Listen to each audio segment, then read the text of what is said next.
Teddy, first of all, thank you for coming to the Zapata Brand podcast. It's actually an honor to have you on, someone who I've admired at afar for a long time. Oh, it's my pleasure. Listen, I I know Bill O'Reilly has some kind of podcast that says the simple man, and I laugh because I never like to copy anyone, but I think it's okay when you're saying something that is pretty well said, or not only appropriately said, but that makes that fits, but is used by in a common way. And I'm simple. I'm Mhm, simple, hopefully not in a poor way, in a bad way that I'm too much of a simpleton, but mhm, I'm simple in a way where if I can do something decent, halfway decent for good people, and if I could just be around good people, mhm. for me, that's the simplest formula for a decent life. Is Right. is just to try to be around good people. I still get off it, to train to come out of retirement, so to speak. Even though I'm still working for ESPN, they got me covering UFC, and I got a podcast that thank God is doing very well, and we're blessed. And I got another, I guess, TV show. I'm a caveman, so I can't even differentiate from TV to this to that. Right. All I know is when somebody says talk, I talk, and so. I mean, I could barely get us on here. I had to have my daughter, Yeah. the attorney, come over here to get us on this. So, Well, you had me worried there. You had me yeah, no, worried for a but we did second. it. We did it. Yeah. But Well, you at say, the end of the day, again, for me, the simplest thing is to be around good people. So if I'm asked to come out of so-called retirement to train a fighter at this point in my life, as I just touched on, I the first thing in my mind, obviously the fighter's got to be at a pretty good place and right. level. I think I earned that over 50 years in the business for it to make professional sense to me. That's kind of a given. Mhm, But the thing that's not a given is, like, a lot of times they'll be thinking, okay, we're talking about the money and everyone likes money and everyone needs money. I'm no different than anyone else. But that that's not at the top of the list. At the top of the list, that's going to tell me if I'm gonna come out and get involved again in a fighter, is this person a person I want to be around? mhm. That's where it starts. Is Okay. this someone I want to be around? Is this, I got to go to camp for 2 months away from my family, even though it's a different point in my life than it was when my kids were young, and I was doing it on a regular basis. But it still comes down to the same things, the same essentials for me. Is this a decent person that I want to be day in and day out involved with? Mhm. So it's Yeah. simple. You say simple, and it's strange that you say that because your life growing up was a little complicated, and I say that for this reason. Your dad was a doctor. Your mother, Miss America pageant contestant. Great upbringing, but you chose boxing, a sport that tends to lean towards the more unfortunate lives, people who don't have the access to the stuff that you've had. Why choose boxing?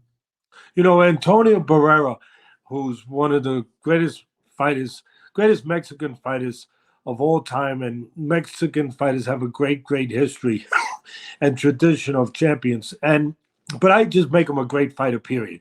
Mhm, And he he was going to be a lawyer, and he became he became a world champion, and one that I'm talking about right now. So he must have been pretty damn good, at least in my estimation. And he wasn't from that background that you're describing. On the most part, it is. You're not wrong. On the mhm, most part, it is. But not only, you don't have to. You don't have to. You don't have to be poor. You don't have to be poor as far as in the areas of poverty that we think of, economically, to need something, to be in need of, to be period in need, period. mhm, I'm supposed to be the simple man. Let's make it simple. Period. To be in need, you don't have to be in poverty that way. You can be poor in other ways. Poor in a way where you you need something you're not getting. Um, you need, whether it's the attention of a father. For me, it was the attention of a father. I cut right to the chase. I mean, I didn't know what it was at the point, but it was the attention of a father. And but it also led to other things that I was in need of. Mhm. You can be in need of, simply finding yourself, in need of knowing who you are, in need of proving yourself, in need of, but it doesn't have to be connected with coming, from a poor area in society, so to speak. It doesn't have to be connected to that. It only has to be connected to what you're feeling, what Okay. you're not getting, what you're not getting. So I, I was, listen, I was very blessed. I Mhm. had a father who was a doctor, and all I need to tell you about the kind of doctor my father was, when people would go up to him and say Ted, because I'm junior, so his Mhm. name was Theodore, Ted, and they'd say, Ted, you want your son to be a doctor, right? Oh no. What do you mean no? Yeah, every father who would be a doctor would want their son Yeah. to be a doctor. No, I want him to be a lawyer so he can make money. That's all you need to know, because my father founded two hospitals on Staten Island, built them himself. Well, the second one he was involved in building, but the first one he built himself. The first one only had 22 beds in it, and he built it for one reason. He absorbed the cost that he absorbed, um, on the cuff, if you will, and the people that had money or had proper insurance obviously paid for their entry into the hospital. But he built it so that people that didn't have the ability to get proper hospital care would get it. And Mhm. and that was his way of doing it. And so he built a hospital with 22 beds. It lasted 23 years until they built the Verrazano Bridge on Staten Island. And when they Okay. built that bridge, it opened things up. The highway was going to be there, and the highway was right where the hospital was. So they bought it and tore it down. And Mhm. then he went and founded a second hospital that lasted 35 years, Doctors Hospital, that he founded with 60 other doctors. But the first one was, as I said, it was a solo effort. And it, he did it just, he did it not to make money. He lost money. Mhm. He did it to make sure that there was no Obamacare, there was no, HMOs back then. It was just, you had a good doctor or you went to a clinic. And the clinic, sometimes they weren't up, they might not have been up to par for everything that you needed, maybe. Mhm. And so he knew that. He understood there was a gap, there was a gulf there of need. So he started filling the need. He did house calls for free to people in the projects, people that couldn't get out, older people, or younger people, whatever, but people that couldn't even get out to get to an office, that needed care in their home. He did house calls till he was 80 years old, Mhm. and for the most part they were free. But when they weren't free, they were $5, Right. $10, whatever it was. So I guess you know the point I'm making is that in his mind, even though doctors made a lot of money, and he made good money, but he didn't make the kind of money that he could have made, because he made a choice not to, a choice of the way he wanted to live his life. But in his mind, when they said, which was a great thing to say, hey, you want your son to be a doctor? No, I want him to make money. I want him to be a lawyer. And I still laugh when I say it now. I can see him saying it. No, I want him to make money. I want him to be a lawyer. And the people must have been like thinking he was nuts. They were like, but you're a doctor and you make money. Like, Right. but So anyway, that does tells you a that little bit. does that give you why you were so outspoken about the protection of the boxers? And I said from the promoters, from the judges when they lose fights like that, is does that trait that your dad had, the real man's man, he's gonna, he does this for not the love of the money, the love of being taking care of people. You've seen some of the worst fighters, as far as how they're treated, whether it be by the promoter, by the people taking money from them, uh, whether women take them and get half their money. You've seen that. That trait that your dad had, where he's going to take it, is that why you're so outspoken when you see corruption, when you see someone who's taking advantage of someone who might not have the financial education, um, coming from the street, and you're right in the middle of it, and that's why you speak up as much as you do. Is that part of it from your dad? It got me fired. Well, yeah, it it got did. me fired a few places. Yeah. And you know, and I'm not a regular on ESPN um, the way I was for 25 years doing Friday night fights and then beyond. The way I was, but I'm still blessed. I'm working there doing UFC. Mhm. Uh, but you know, not everybody appreciated it, and there was, listen, there's a cost to be paid for your beliefs. Otherwise, they wouldn't be beliefs. Kind of, Right. to me, I don't know what Webster's dictionary really lists as a definition for belief, but for me, it would mean you have to suffer. There would be some connection to suffering. You have a belief, suffering. To truly stand by that belief, the potential for suffering must be figured in. It must be it must be reasoned in Right. as a real great possibility. And so my father, you know, he understood that if he was going to live and the path of life that he chose, to not just be steered by the things we talked about, money. I don't even like to say it because it's like you're building yourself up. It's like you're making a big deal about yourself. You're just doing what you want to do. So you Mhm. should make a big deal. It's what you want to do. It's what works for you. It's what's comfortable. It's what's right for you. That's enough. Yeah. Right. So I he understood that, you know, there was a suffering attached to it, whether it was a suffering that he wouldn't make as much money, or it was a suffering where uh, sometimes he actually put his health uh, at risk because he later in his life, he was getting. I remember he used to put a little white pill underneath his tongue. I didn't know what that was. It was nitroglycerin. I didn't Mhm. understand what nitro was.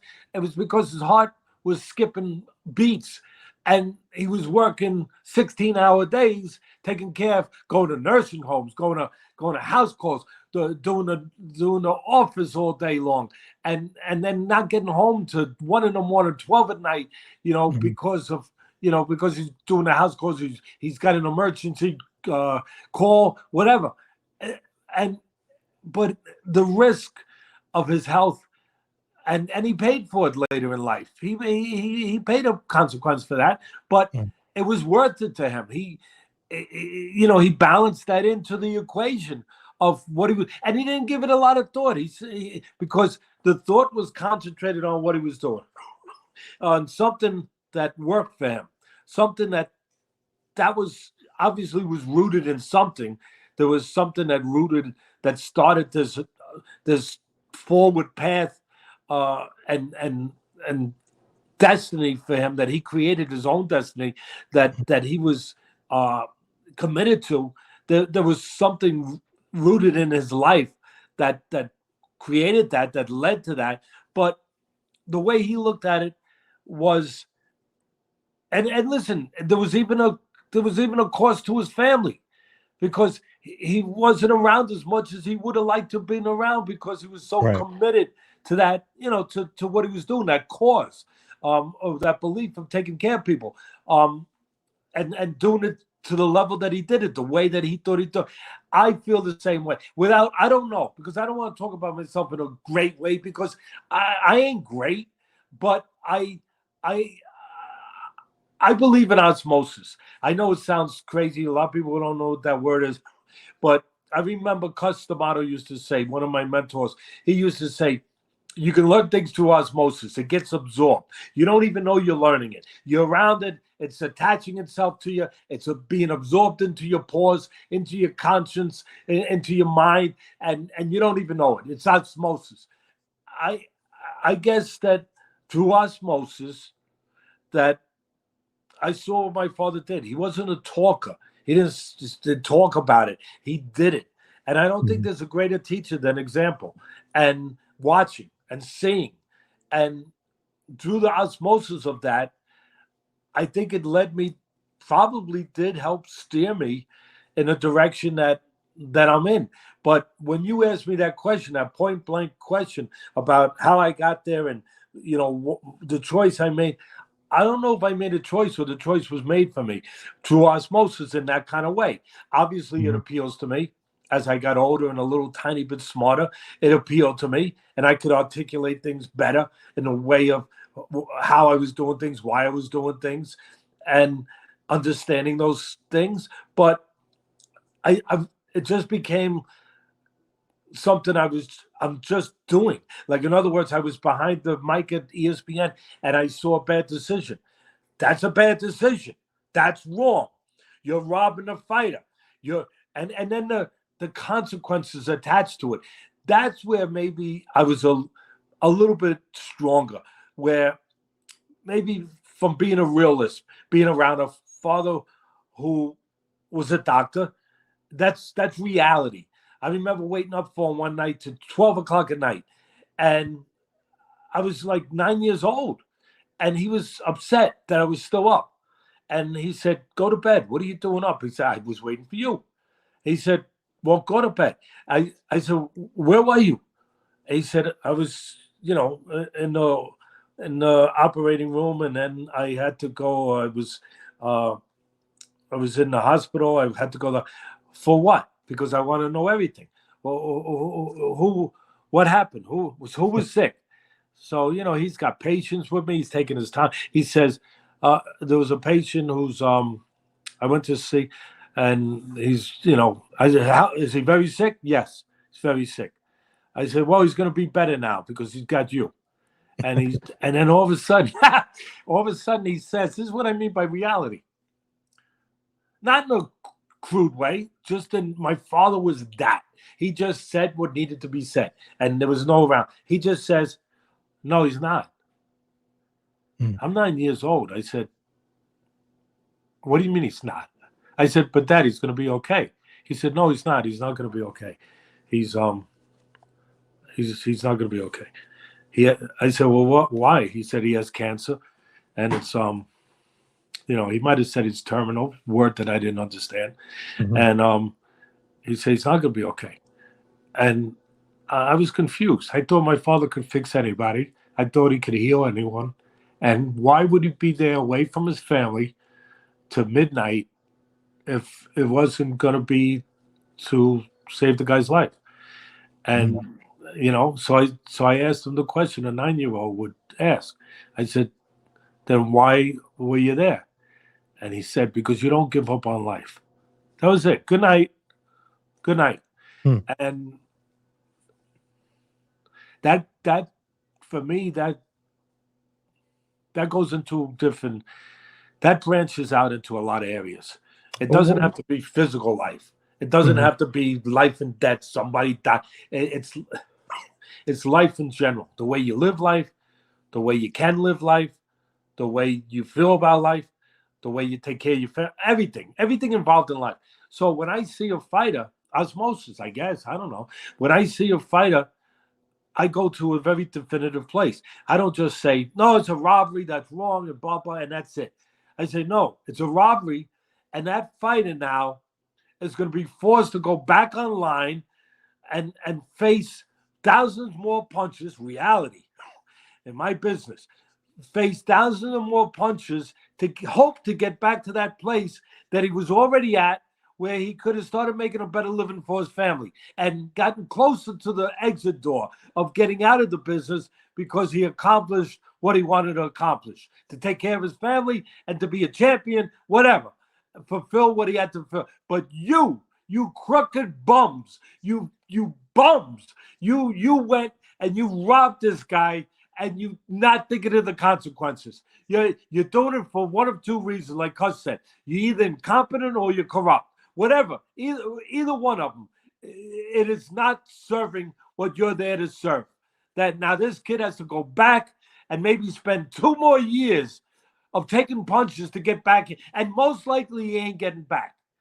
I remember one time there was a fighter fighting Paulie Ayala 30 years, 20 years ago, I don't know how many years ago, on ESPN Friday Night Fights. Somebody will Google it. Somebody, a genius out there, figure it out. I'm not a genius. I'm a caveman. I could barely get on this. But someone will figure it out. He was fighting Paulie Ayala for the bantamweight title. Sometimes I have a good memory. and I don't remember his name. All I remember is how it impacted me, and how it impacted. He got robbed. He got robbed every way to Sunday, and he was just a regular guy. He was supposed to be world champ, and I went nuts. And I said, "This guy's never going to get back to this place. I hope he does." But the stars lined up. He fought a perfect fight that night against a really good fighter, Southpaw Paulie Ayala, really good, solid fighter, champion of the world. He was supposed to be champion.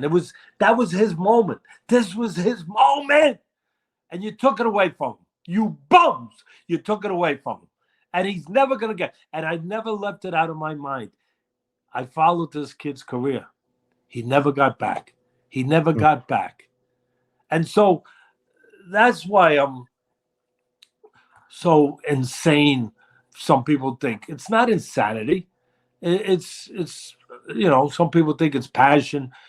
Some people I actually think it's compassion. Something your dad, I feel, had. Yeah, maybe it's empathy. I don't know, compassion, empathy. I guess I don't know. I again, like like I said before, I'm just doing it, and it comes out, and I believe in it, and just like my father, he believed in it. His heart wasn't, but he kept going. His health, but he kept going, and sometimes it kept him from being where he'd like to be with his family. He kept doing it, and I got to the point where I understood it was a risk in some areas to my financial welfare of being on television, but it wasn't like I was being a hero. See, I want that very clear. I wasn't being a hero like, oh no, Teddy don't care about money. I care about money. Teddy don't care about no, Teddy. Oh, whoa, Teddy's no. I wasn't any of those things. Maybe I was stupid, but I was just doing it because that's what I needed to do. That's what I felt I needed to do. That period. It wasn't attached to, well, you might lose your job if you keep doing, and it wasn't even attached to, like I said, saying, oh, I'm being so brave. I wasn't even thinking it. I was just thinking, this is what has to be done. You put one foot in front of the other, and you do it. You don't.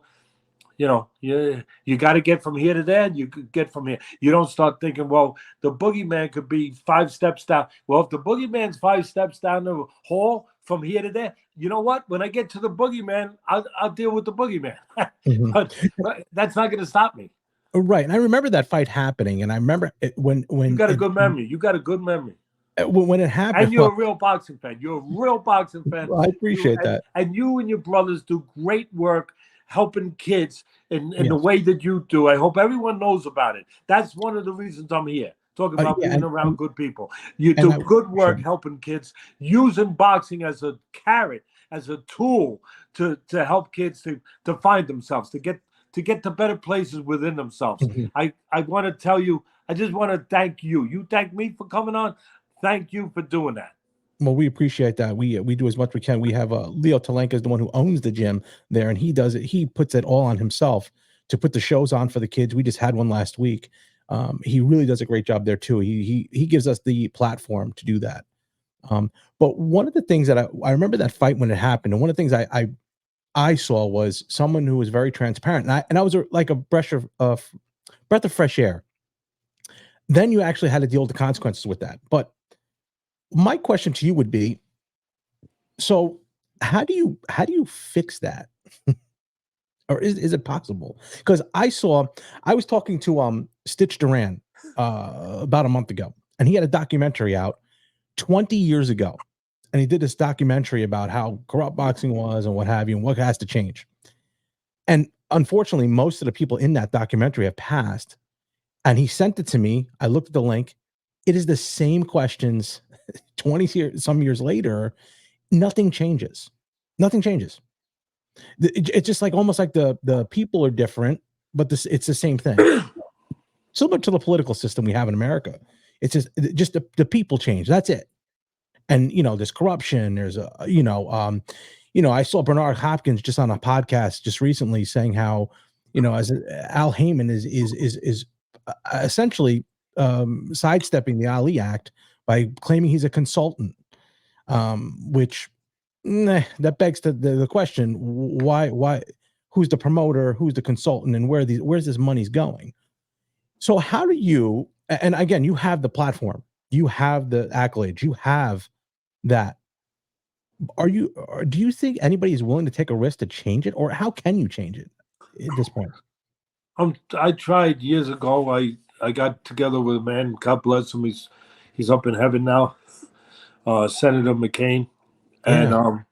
I got together with him. We did some of it publicly. We did some of it very privately, and we got to a place. I interviewed him down in the Senate down in Washington, and then I met with him afterwards, and we formed a very very quiet, um, small committee of people, the right people we felt, uh, to meet with him every week, to meet with him via phone, him and his assistant, and to form a national commission to right these wrongs that we talk about in boxing. I always felt that, and he agreed with me. He was a boxing fan. He did some boxing in the Navy. He We always felt that all the major sports have a commission, and boxing was the only one that didn't, and it needed to have a national commission. And so we got together and we made a commitment. We're going to make a national commission, and we put the right people together. We felt the right people, as this committee I just talked about, and we started to hash out what had to be done every week, and starting to put drafts together, and we actually did. Mhm. And unbeknownst to the general public, for the most part, we we pushed. He pushed them, um, to get through. They never got through both houses, and every time they got to a certain place and there was a roadblock, he'd call us up and say, "We hit another roadblock, guys, and but we're gonna get there." And the roadblock would always be another senator, um, that would be blocking it. I could name a name, but I don't know if I should. I think he's dead now. I don't know if it's right to name his name. But anyway, and we, we would go over the whole thing and what we had to do and why it was that way. And it was always, you trace it back. It was public domain, so it wasn't hard. He could have traced anything, but you could have traced it. I could have traced anyone because it was public domain. But um, the where it was being blocked, it was being blocked by somebody who had been getting uh, campaign donations for quite some time from both Bob Arum and Don King. At that time, the biggest promoters. Still, they still Right. were. Well, Not see, there now. you Now go. there's five others. But and obviously the one thing other than coal in their stockings, Christmas. Well, I don't know if that would have bothered King or Aaron getting coal in their stockings. They didn't wear stockings anyway. But other than getting something like that you for normal people would be bad.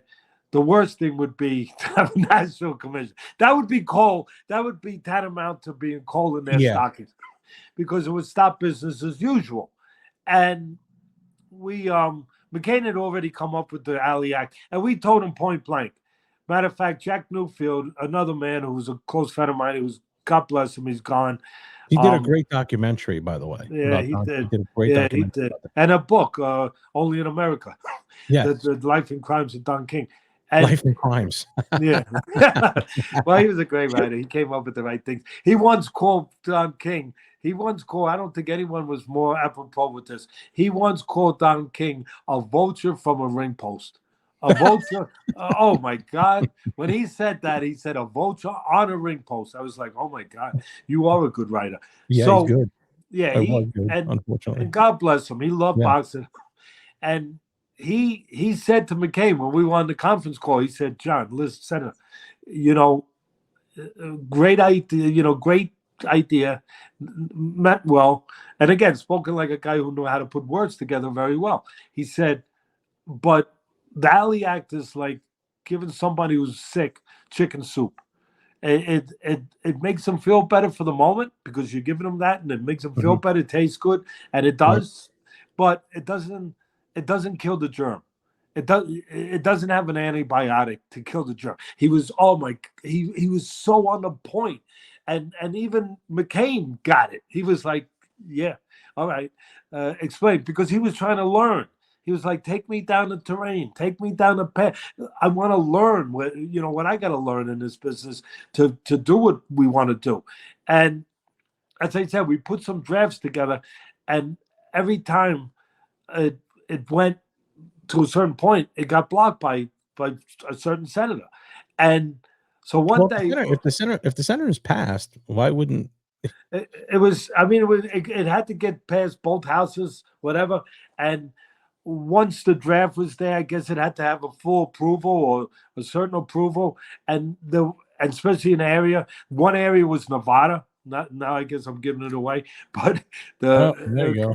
so one of them was Nevada. So anyway, it would hit these roadblocks. And I remember one time I said to to the late great senator, I said, you know, how is it getting to these guys? So, well, he's bringing it to them. Obviously, when he sees when he sees the what we put together, the draft, he's taking it to whether it was Aaron King, whoever, Mhm. and he's showing it to him. And I was like livid, and my whole crew was. We all were. We were like, but you talk about counterproductive. You talk about conflict of interest. You talk about just. I, so I actually said, that would be like that would actually be like taking uh, a new drug enforcement act and showing it to Pablo Escobar for his approval. It Uh, makes no sense. I mean, like, what are Yeah, we doing? Like, and it's like we're banging our head against the freaking right. the wall. So anyway, we kept at it, and then something came up. A little thing called running for president came up, and he ran Oh, for president. That was the end of it. That literally was pretty much the end of it. He had bigger fish to fry, now Uh, but we never. So I revisited it on my podcast about 6 months ago, when boxing was going through what it always goes through. You know, just a hailstorm of bad decisions, bad judging, bad refereeing, bad everything. And it's not just that; it's everywhere. I mean, even the corrupt organizations that do the rankings. You see some of these guys ranked. Like, what are you kidding me? Like, I mean, my next door neighbor should be ranked then. You know, and last I checked, he was in the toughest guy in the world. I don't know, but maybe he should get a ranking. It's well, he's top ridiculous. 5. He's top Yeah, 5. well, at least it depends if it's the WBC top three. Um, and so I'm just so I got to a point on the podcast about 6 months ago where I said I got to do something now. Like I've been trying to do. I got to do something more than just talk about it, just more than rail about it, more than scream about it. Got to do something. So I came up with an idea, put a few people together like we did back then to get a national commission. And we put a petition up. And we immediately got about 10,000 signatures. I don't know what it's at now, 10, 15, 20. I don't even know. But, and it's still up on wherever it is on the podcast. But we have been quietly since then putting together the right people to take it to Congress. And we are this far away from going. It's not a matter of if we're going in front of Congress. It's a matter of when we're ready to go in front of Congress. And it's getting close. We have a former, on this committee, I have a former congressman. I have a couple lawyers. You always need lawyers. And a former congressman. And I even have a lobbying team in DC that's ready to help us. So it's serious. So Mhm. we are seriously pursuing this again. And to the answer to your question, which was the right question, how do we change it? That's how we change it. That's how. And look, is that the end all to everything? I no. There's always other things to be concerned, but that's the only place I know to start. To start to get some semblance of order in this disorderly business. It reminds me sometimes. I love to. If you watch my podcast, Yep. I love to refer to movies. I love it Yeah. to make, and because movies connect to real life. It doesn't have to play out in that situation, where it's not a documentary, but the reason why it makes sense to people, the reason why it goes on the screen, the reason why it's so digestible to people on the screen is that it does speak to real life. And there was one years ago with Al Pacino, Justice Fall. It was great. It Mhm. was great. He's a lawyer, and there was a crazy judge. The whole system is corrupt, and he's going to Right. court, and he's trying to help these. He's a lawyer for the underdog. He's Right. a lawyer for the guys that have nobody to protect them, and kind of like what we're trying to do in a little tiny way in boxing. Yeah. And he's fighting all these battles, and it's just a crazy move. The judge is crazy, the other lawyers, everything, the system is crazy. That's how I feel. I feel like I'm in that movie. Like like everything in boxing, you're dealing with the same things you deal. And you made a good point. Politics and in the legal world, and these things exist everywhere. Right. And you're right. The parts change, but the system doesn't. The results stay the same. And the only way I can see of that really changing in my business, in our business, is to start here. And and and look, I still have concerns if we get to that point, and we're gonna get there.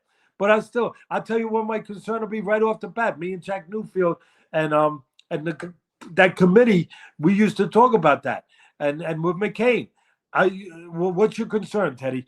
I would say my concern is we get there, God willing. Who's going to be the national czar? If that's the wrong guy, we're all screwed even more. Because now you got one corrupt guy or one wrong guy running everything. Right. So that. Well, But again, that's you got to cross that bridge when you come to it.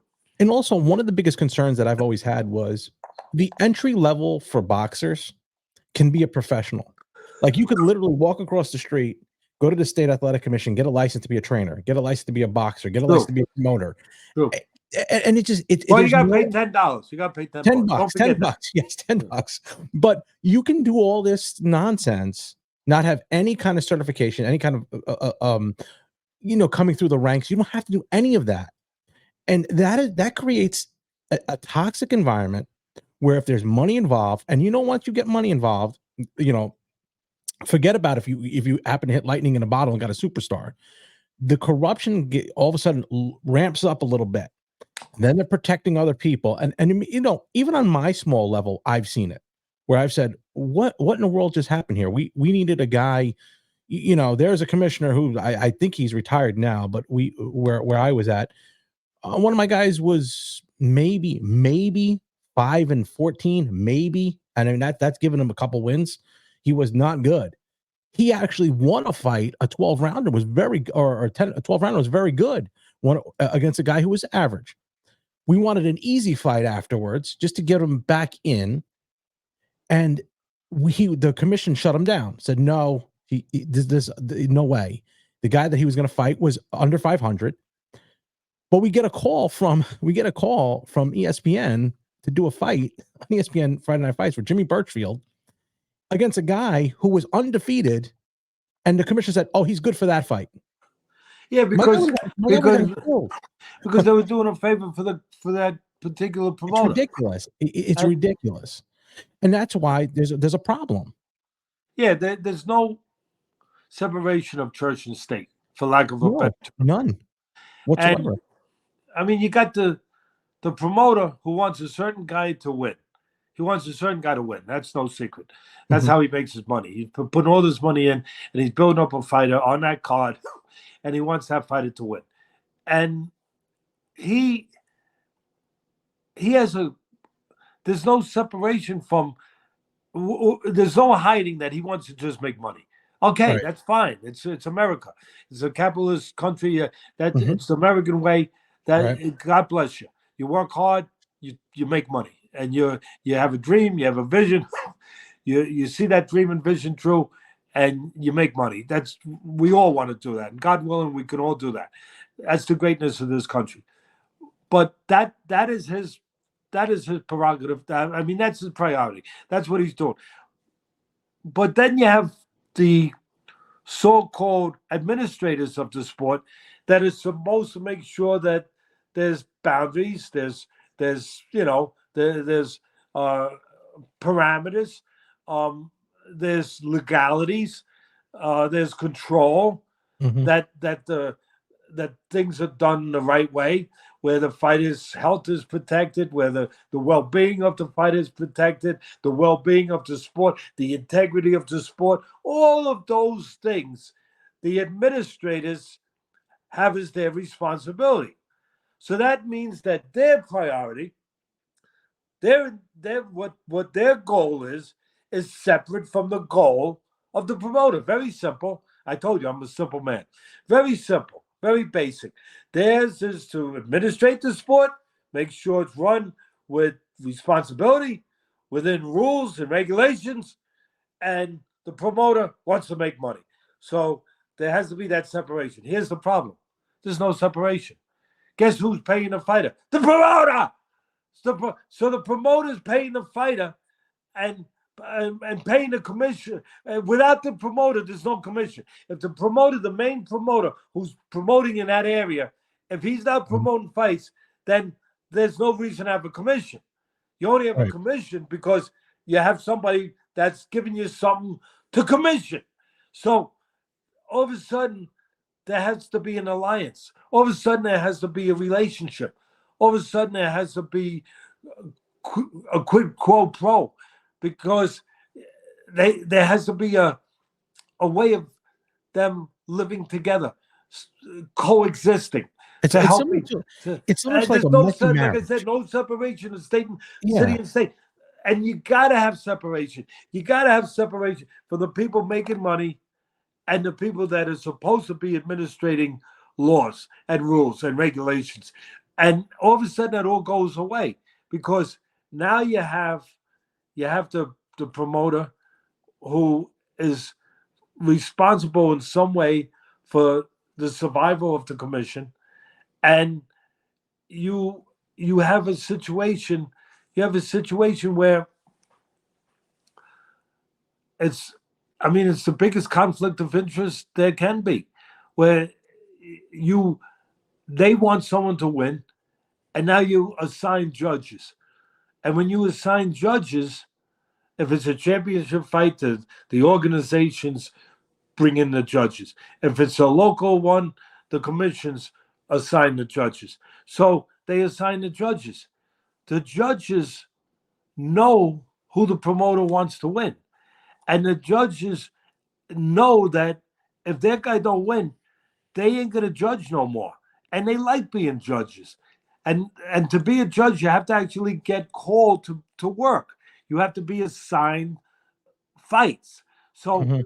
if you don't give it to the right guy, they know they're not going to work. It's been proven. They don't give it to the right guy, they don't get a call no more. So now all of a sudden there's that influence involved. And then they know who. There's a close proximity. There shouldn't be a close proximity. There's a close in that area. They use judges in Vegas for Vegas fights. You were talking about Rhode Island and up in New England with Jimmy Birchfield. Jimmy So they Burfield. use judges up in that area. So so those judges in that area, there's a relationship now with the promoter. The promoter takes them out to dinner. I'm not saying Birchfield himself. I'm not pointing to anybody individual saying, but it's a common practice. They take them out to dinner. They do whatever. They give them a hotel room, well, whatever, and and then they can even influence the commission who they want. Listen, I got these judges. I got a couple of new guys. I'd like to have that guy. All right, you got him. And right there is a problem. The best way I can describe the enormity of the problem, I've been at a lot of dinners where years ago I was in one, it was in Europe, and it was a huge fight. And the promoter, the person I was with, uh, that I was with the fighter, helping the fighter. He wanted me to come to the dinner. So I went to the dinner, and it was like a Last Supper. It was a huge table, best restaurant in the area, and you had the best of everything. You even had that thing called caviar, which I would never eat. I don't know how people eat raw fish eggs, but they had that. They had shrimp. They had the lobsters. They had steaks. You had wine, great wine. You had everything, and you had this big table. And at the table was all the officials that were going to be officiating the next night for this promoter who was hosting the dinner. All the officials from whatever group it was a title fight. So whatever organization, WBC, IBF, IBM, there's so many call letters, it's absurd. Whatever, WBA, WBO, they were all there. You had the judges, you had the refs, you had the officials from the organization, representative of the local commission. You had them all at this table. And at the table being hosted by the promoter, who obviously has an interest in who's going to win the following night. What's going on at the table? At the day, and again, it's not like the cigar-filled rooms back in the day when the mob was running boxing, when Frankie Carbo and Blinky Palermo and all those guys were running. They had the key valve investigations back in the 50s to get them out. It's not that. But I'll tell you what, it's a cleaner version of it where instead of handing a stuffed envelope of money under a table in a cigar-filled room, you're in a beautiful place, no smoking allowed.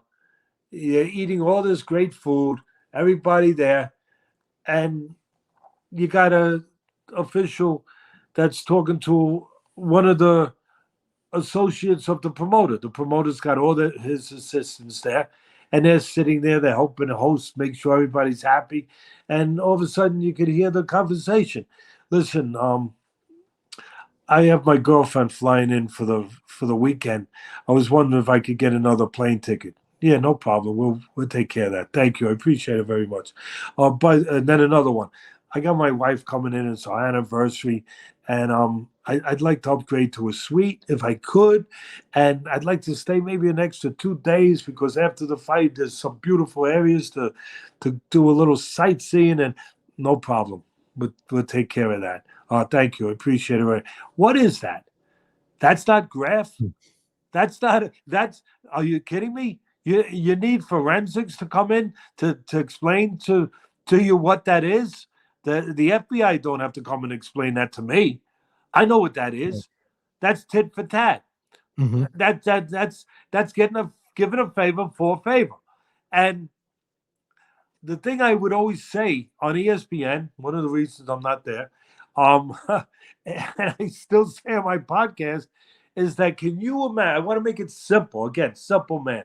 I want to make it simple for people to understand. I know people are smarter than I am, so I don't have to make it that simple, but simple for me to explain it.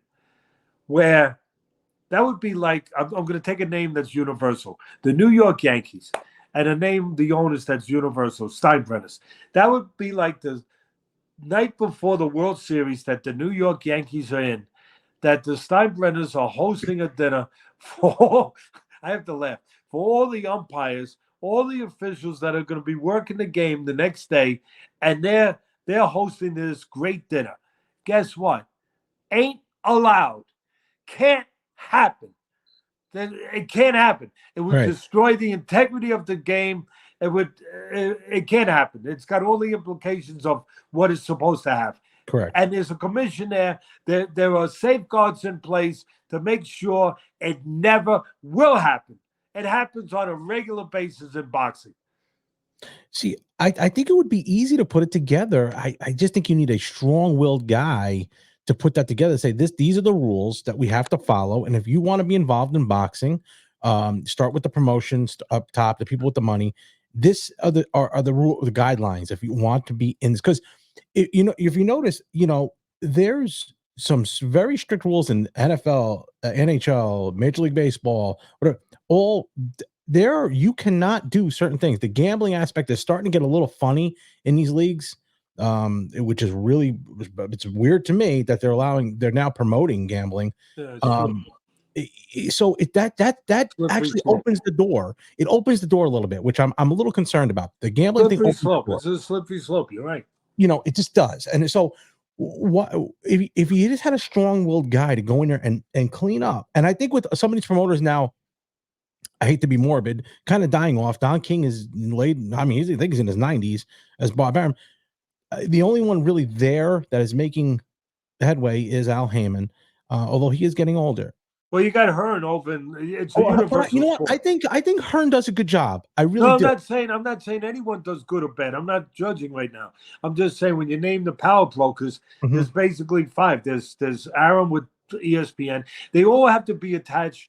You have to remember they have to. And I know I'm saying this in a way I'm being a wise guy, but I'm saying it purposely. Obviously, I don't say anything accidentally. Um, Even if it does get me in trouble, I take full responsibility for it. But they all have to have their sugar daddies. All the promoters have to have their sugar daddy. Their sugar daddies are the networks. Yeah, that's their sugar daddy. Distribution. Yeah. And so they all have their network. So they're hand in hand. And because you can't have a promoter without a network. And you got to remember, Aaron was this close to being booted to the street. He was going to be unemployed. I'm sure he had plenty of money saved up, but he was going to be unemployed. HBO, the new guy, Peter Shaver, came in. What's his name? Who destroyed the freaking thing at HBO? Ross Greenberg. He was gone. Peter Shaver came in. HBO was downsizing whatever they were doing, and then of course they went away. But they kicked Aaron to the curb. They wanted nothing to do with it. And then he pitched an idea to ESPN. Bang! He was alive again. He was a king again. Mhm. He was right up there. But so you have Warren over in London, over in Europe. You Mhm. have Warren, you have Hearn, and they all do a good job. You have PBC with Heyman, um, and you have a little bit of De La Hoya. He's hanging on by a thread, but he's only got a couple guys left. But he's got to deal with the zone. He shares something over there with. He's Mhm. doing or Hearn's doing it, one or the other. Right. You got that. And am I missing somebody? Um, I'm trying to think. I got Hearn, I got Warren, I got Aaron with Top Rank, of course. I got PBC with Heyman, Al Heyman. and I think Mayweather is out of it. Mayweather's not really a big player. no. And De La Hoya. I De La didn't Hoya. put De La Hoya, so I guess it's five, and that's it. So you gotta look if you have a national commission lays out rules, that they have to abide by the rules. And I'll tell you another thing that because we are putting this together, and we're at the stage now where they're asking me, "What do you want done, Ted? What do you envision as things that are going to be changed that have to be changed? Obviously, better policies for the judging, for the teaching, for the refs, for the bring in our own rating organizations, bring in a bring in a service, all right, where they can do the rankings. Get rid of the corruption with that. Get rid of it all. If you're going to do an operation, get rid of cancer. You got to get rid of the whole thing. You got to get rid of it all. You leave a Mhm. little bit, it grows back. So the thing that I'm also pitching is something that, again, we're the only sport that doesn't have a commission, a national commission. We're also the only sport that doesn't have a pension for the fighters. I'm pitching a pension, and it's practical. I grew up in a practical world. Life and death with my father. Practical. You do the right Right. thing, or you die. Boxing. Practical. You move your head, or you get punched in the face. Oh, okay, I got it. Practical. I I said I know where the money's going to come because right away they're asking the right question. Where's the funding? Where's the money going? I get it. It's going to come from the big promotions that every year the huge mega promotions that bring in universally much money. You know, it's put a tax on it. Put a 2% tax. 2%. Maybe we go to 3. I don't think we have to go to 3. Put a 2% tax on the major promotions. I'm not looking to take nothing from the little guys. They're the lifeblood of this. The guys that are in these little towns, they're the Mhm. lifeblood of boxing that still put on, monthly promotions. They barely break even. They hopefully they break even. Hopefully they make a few dollars. They're putting posters up on the phone poles, up on trees. They're putting the right fighters on to sell tickets. You know, those guys, protect those guys. I don't want. Mhm. I want to help those guys. I don't want to take none more. But the big cats, the ones that are making all the huge money, where you have, there's at least 5 of these mega fights a year. That, so maybe 2 of them are mega, and maybe the others are a little, fall a little bit underneath that. But enough where you put that tax on and you put that into a pool, and there you got the pension. Now you got to come up with the formula for the pension, and we'll figure that out. At what point does that, how many pro fights, do they have to have 5? Do they have to have 10? Do they have to have 3? How many pro fights? When does the pen, and how does that, what is the formula for that? So those things can be worked out. The first thing is to just understand that, one, that there's a need for it, and how you're going to pay for it. And then, of course, again, the same thing. That's why you have to get the infrastructure in place for the right people to be there to run everything, because then you have to have an accounting system. You have to have somebody who's not robbing the money, because in boxing it be gone like that. Yeah, you boxing know, is notorious for stealing the money. That would be oh, gone. they got We PhDs in it. Okay. no, they do. They certainly do. It's a system. Obviously, the system is broke, but And going back listen, to George, boxing Mhm. not the only one out there that's guilty of this. I mean, you go into the garment industry. I know people in the garment industry. You go, Yeah, but you that's go in run the, by the you, mob. you go in the movie industry. Oh my God! You go into the book. You sell a book, and you can sell 400 million copies, and you're still waiting for your residual check. Yeah, no, you're right. You're correct. Like the record business, the record company, the music industry, same situation. Because they see that big money. Now, you were going when you were talking about the distribution. You have DAZN, you have ESPN Plus, you have those things.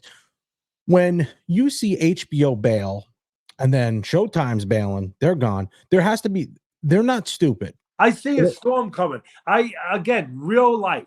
I see cumulus clouds. I Right. learned that in school when I was in school for the few minutes I was there. Yeah. I see I see cumulus dark thunderstorm Okay. clouds coming. It ain't good. It ain't Yeah. good. So what is that? What? So now you're trying to pitch to keep boxing going. You're seeing this coming out, and you're looking further down the road here. Like I looked at it, I said that is not good. Where? How can you like turn it? Because you see now UFC is actually Took the growing. words out of my mouth. Call up Dana White, and Yeah. I'm being serious right now. So was I. I know it's not going to be applicable this way. I get it, but I am being a little facetious, but really more serious. Where, call Dana White, take a page out of his book. Damn it. It's not that complicated. Simple. It's not Right. that complicated. Dana White had a simple formula. Put the fights on that people want to see. And even if they're not the big names, put competitive fights on week in and weekend out. Put on fights that you can't sit up 400 miles away and say, yeah, I know that guy's going to win. That you can't do that. That there's a Mhm. chance for either guy to win on any given night. Put fights on that are entertaining, that people want to see, that are competitive. Not Nobody wants to go to a movie if they know the ending of the movie. No one wants Yeah. to go to a fight if they know the ending of the fight before it starts. Put Right. on competitive fights. That's all they got to do. Stop this system.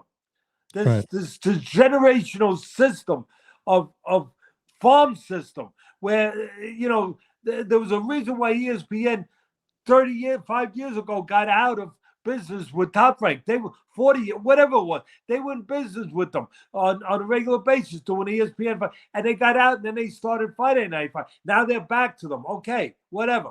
But there was a reason why it took that route, that they left Top Rank and they went back to something new. They started something new, Right. Friday Night Fights, and they're back here now.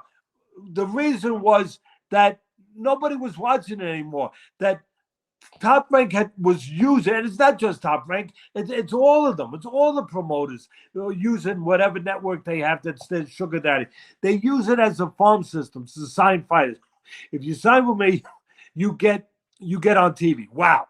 You mean I don't have to be fighting in some godforsaken place, where all I see is cows and tumbleweed going across, real tumbleweed, real time. Right. I've been there. I went to all those places in Friday Night Fights. I actually saw tumbleweed. So you mean I'm not going to be in a little place with 200 people fighting? I'm going to be on TV? Yes. You sign with me, you'll be on TV. You'll be fighting 4 times a year on TV. You do.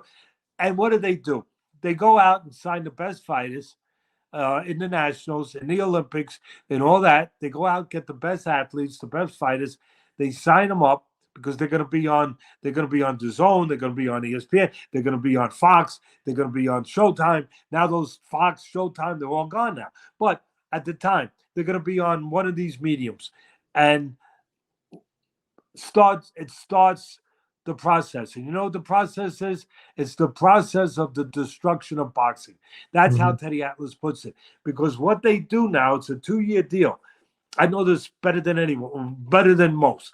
It's a 2-year deal. I know how long it takes to build a fighter up. So it's a 2. You got a guy with 200 amateurs. He knows how to fight, but he's going to be built up still. His record's going to be built up. Everything's going to be built up. So for the first 2 years on these platforms, he's going to be in there again with my neighbor. My poor neighbor is going to get the crap beat out of him. I know it. But he's going to be in my neighbor. Then he's going to be in with my mailman. Then he's going to be in, with somebody else. And nobody wants to watch that. And it's a 2-year process building them up that they give them cannon fodder. It's if you want to see raw meat eaten, go to the zoo. Go to the zoo. You don't want to turn on one of these networks to see raw meat. You go to the zoo. You watch a lion eat it. You don't need to watch it in this kind of form. But that's what's happening. That's what's always happened. That's part of boxing. That's what their formula is. Is they put them for 2 years on the network. Give them these this liquid diet of opponents, if you will, and build them up, and then look for a spot. Look for a spot that's the right spot, because there's 1 million spots.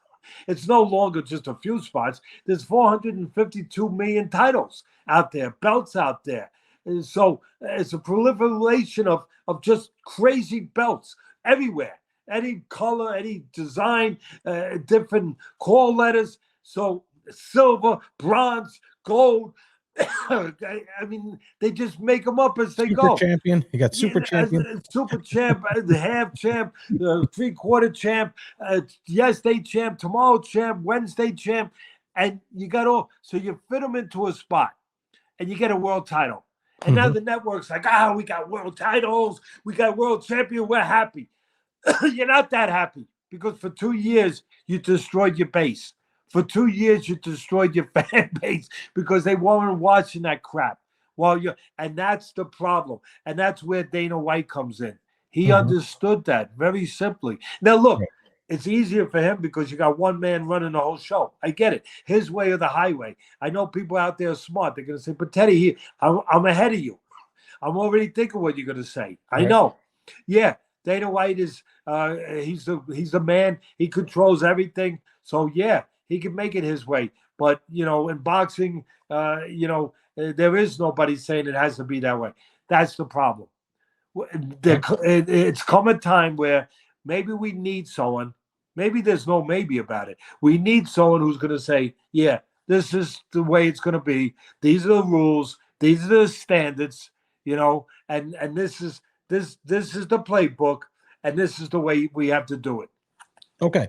So I'm going to look at this in a business, how I built my business. So when I built my business, I was 19. I started a bagel business when I was 19. I'm here 27 years this year.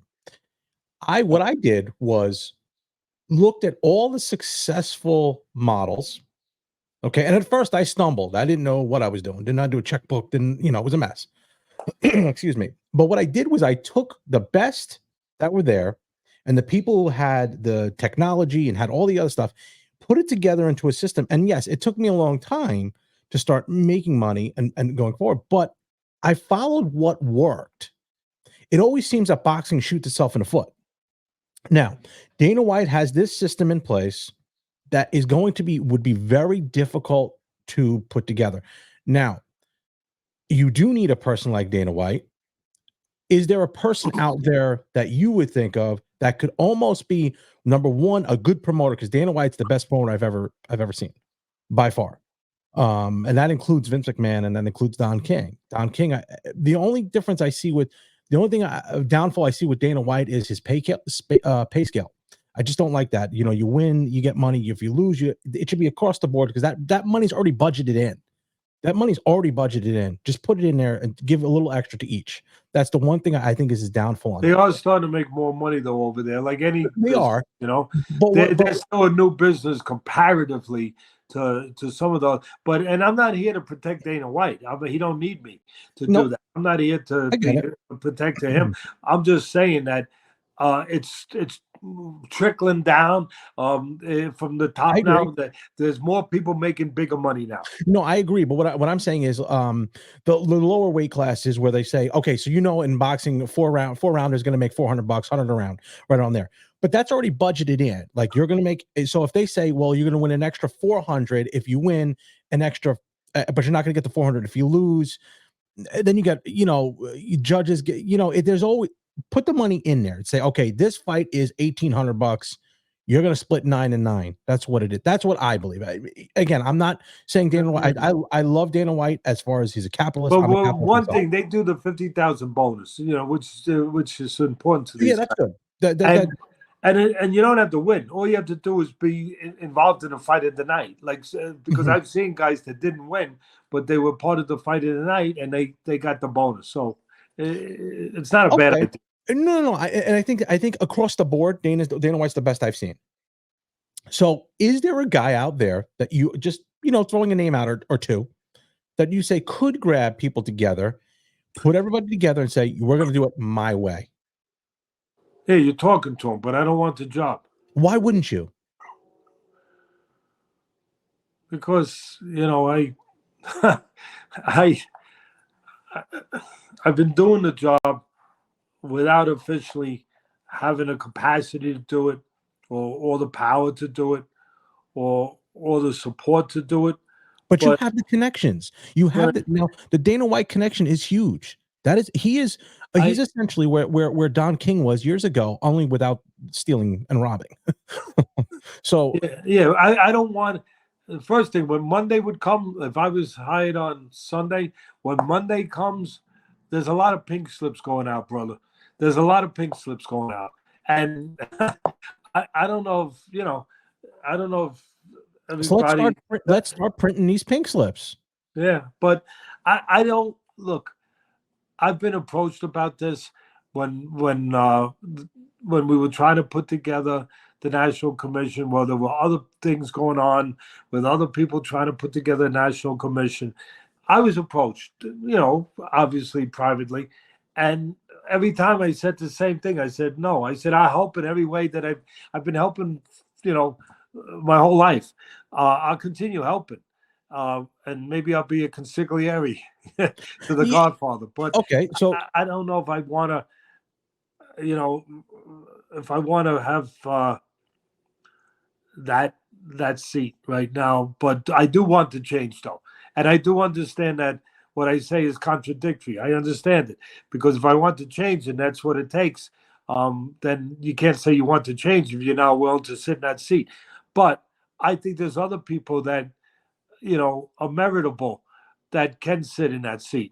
And it would be a matter of finding and identifying those people. And I don't think they necessarily would be the people I would look for. For me to search for them, I don't think it necessarily would be within the industry. It would be maybe outside the industry where somebody that understands and would have to come to full understanding and be brought up to speed in understanding the boxing industry. The best that you could do that with somebody who hasn't lived it. But I'm not sure because I don't know. I don't want anyone tainted, and I don't know. Again, I got brought up.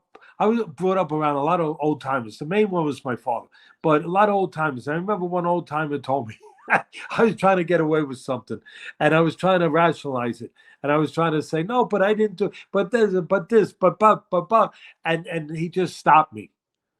Real guy, he just stopped me. Said, Teddy, there ain't no thing as being a little pregnant.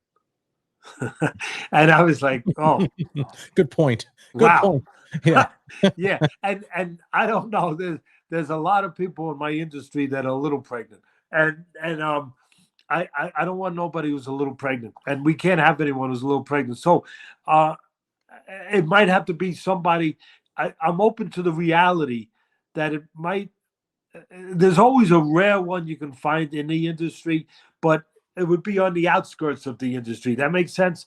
It would, Yeah. not in the mainstream. I don't know if I could go with anyone in the main. And there's good people. Don't get me wrong. There's good people there. There are, but they're touched by people that aren't as good. And I don't know if they can untouch that. I don't know if they can completely cleanly sever those the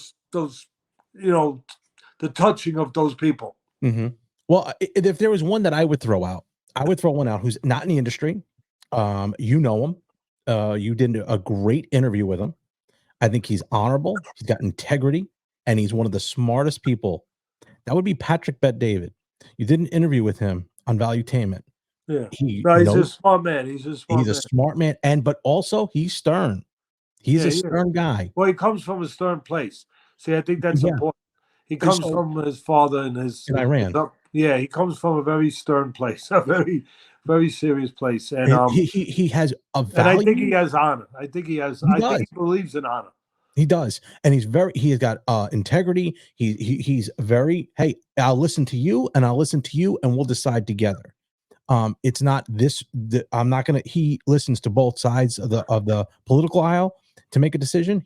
That's a guy who I think, or someone who had those similar qualities would be successful. Well, you're going down the path of kind of what I said, where before you even broached this, where I said I'd go outside the industry, which a lot of people get shocked when they hear Teddy Atlas say that. Teddy, you're going to go outside the industry? Yeah, I am.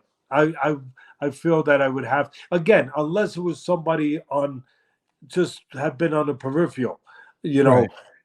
which would be good. But anyone who's been in it and touched by it, I think that we'd have to have a clean, like I said, severance of any of those connections. Yeah. Once you get touched by the boxing business, Teddy, it could really taint you a little bit. Yeah, I mean, it takes a special guy not to be. No, I know.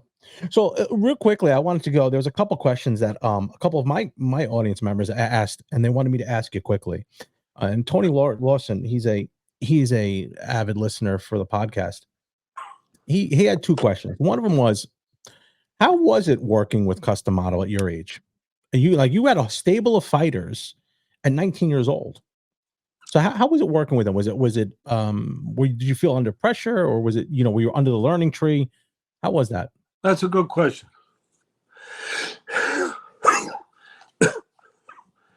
I suffer from a little asthma sometimes. It's not, it's simple, but it's not the simplest answer because it became more complex later when I understood. It's like when you're a kid, you just do things. Cuz would always say the best students are the kids when they're young because they just do what you tell them to do, and it's a game. And they don't take into account the danger attached to the game, or other things attached to it. It's just a game. You tell them, okay, hit the ball, run around there. They run and they enjoy it, and it's fun. It's a game, and they do it with the youthful exuberance that anybody that wants to be good at anything needs to have to be successful. And what gets in the way is when you get smarter, when you grow up and you get a little older, and now you try to teach the same thing. Like Cuz would make the example, you want to teach them a simple move. The punch coming at you, slip the punch, it passes you, and now counter back. You show it to a kid, he does it. It's a game. It's just a move. Just a move. It's a physical move. And you show it to someone who's been around life longer and understands the implications of it. The physicality is the same, just as simple. But now this makes it different because now you know it could hurt you. And so that knowledge of knowing it could hurt you, it's not a game, that there's a serious consequence possibly to it, that makes you hesitate. That makes you pull back. That makes you sometimes freeze. And that's where the complications get. And when I was, and he was right, and when I was training fighters, I was getting fighters I didn't deserve. I was I was training with Alfredo Benitez. I think one of the greatest Puerto Rican champions of all time. They had a great heritage, a great tradition, just like Mexico, Irish, all of the nationalities. Italians used to have it, but all of them. But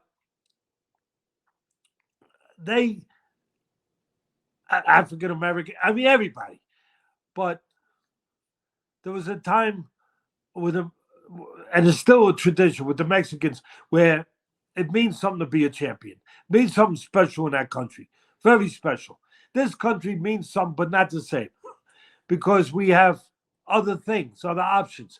You know, we have Tiger Woods, we have LeBron James, we have Michael Jordan, we have Tom Brady, we have, we got so many other things. But in, other than soccer, which is a universal sport, in a place like Mexico, I mean, those fighters are, they're everything. They're they're they're your hope sometimes. You come from a poor family. That if they could do it, you could do it. I mean, they transcend the sport. I mean, Mhm. they are national heroes. And Puerto Rico has that kind of tradition too, like Mexico and some of these other places I talk about. And I was like 21 years old. I don't even know how old I was.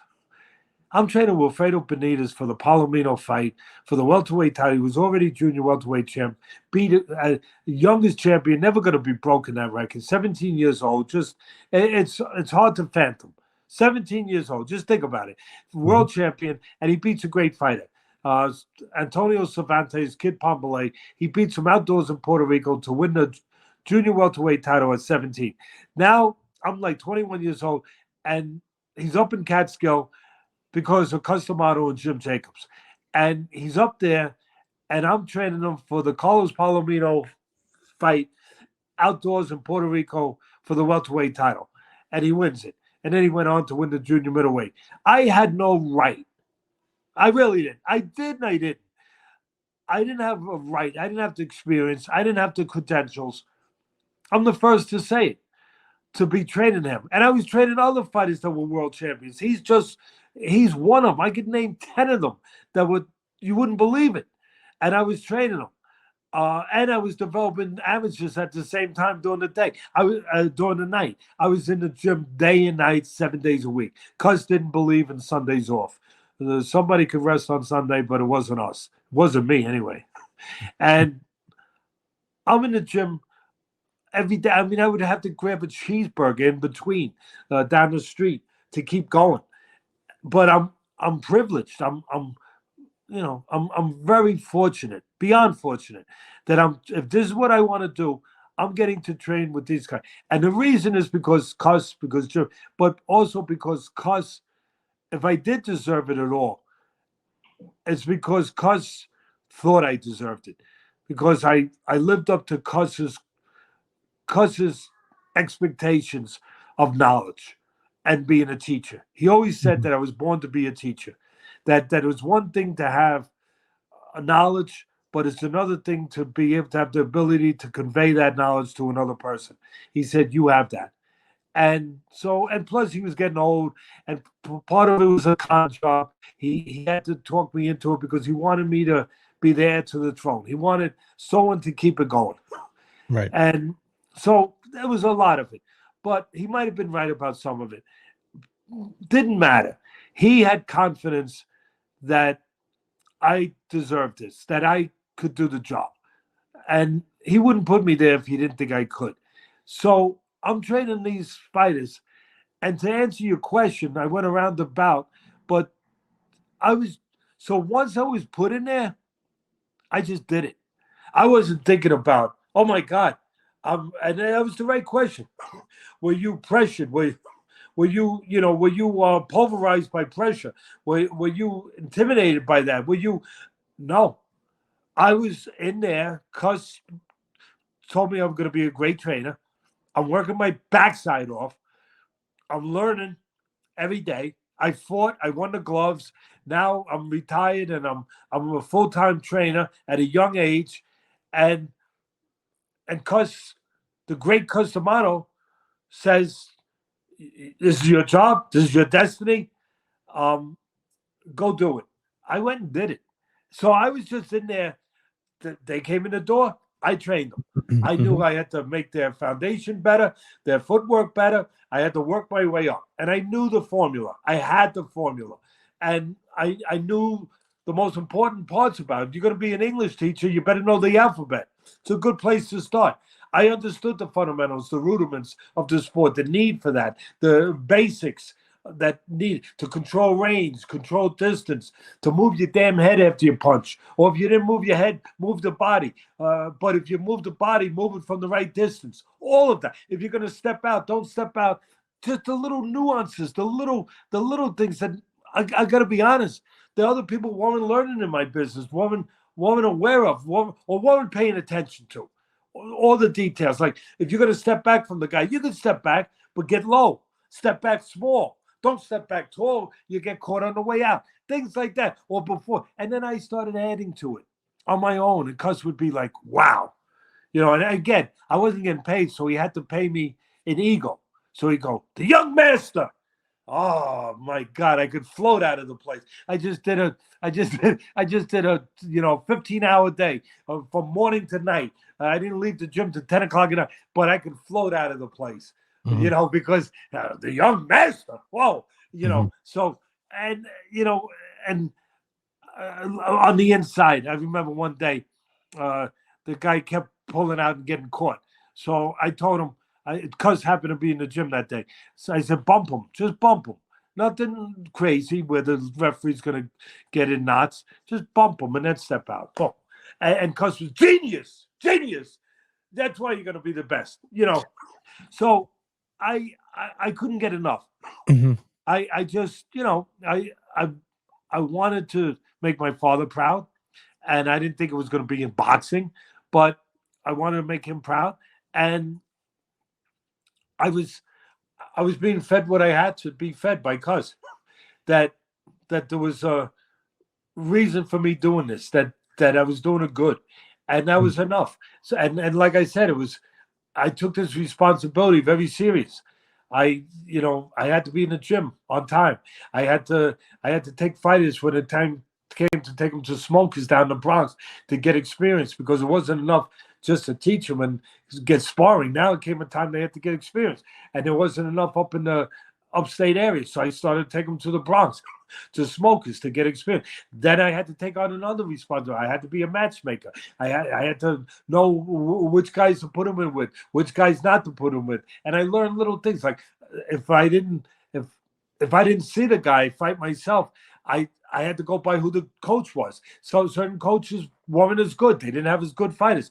If I couldn't go by that and I didn't see the guy, I had to go by things like if the guy was a long, wiry guy, I didn't take him. If I didn't see him fight, I didn't take him. Why? Because I found long, wiry guys to be punchers, because they get leverage in their punch and they could they could do damage. So I turn them down. And you had to, you had to learn your way through all of this. And when you're doing it 24/7, you're going to learn it.